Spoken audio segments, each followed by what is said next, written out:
السلام علیکم ملګرو، اختر د ټولو ته مبارک وي. خو په دې سایټ کې چې دا کومه ویډیو تاسو ته ښکاري دا یو د غم داستان دی، او چونکې په دې موقع باندې په کار هم نه وه، خو په دې وجه باندې دا ویډیو زه تاسو ته پیش کوم. سکپ کوئ مه، کمپلیټ یې وګورئ او مخکې ملګرو سره هم شیر کړئ. ګوره زه وایم چې اخر موږ د عوام به د جهالت نه کله وځو.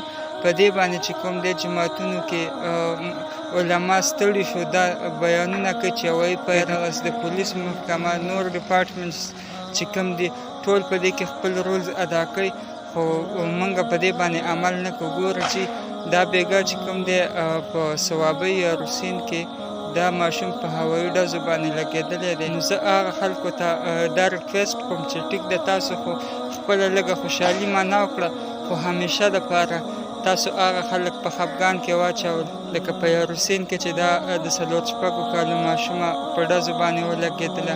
دغسې په پېښور کې هم بېګا خبر راغلی، دې نه مخکې ما پوسټ هم کړی. نو ویډیو مې په دې غرض وکړه چې په څه ناسه ډول باندې زموږ په دې معاشره کې شعور راشي. ډېر جهالت دی. زه وایم چې اخر د داسې حرکتونو څه ضرورت دی؟ نو تاسو دغه کورونه داسې ویجاړ کړه، په دې کور باندې به نن څه تېرېږي؟ ټیک ده، موږ خو نن خوشحالۍ معنا وکړې، خو لږ دغه سایډ ته هم وګورئ. دغسې به بیا دپاره هم آینده اخترونه راځي، نو باید چې موږ خیال وکړو او دې خبرې ته ستاسو پاملرنه وکړو. دا کلیپ کمپلیټ وګورئ او د خپلو ملګرو سره ضرور شیر کړئ.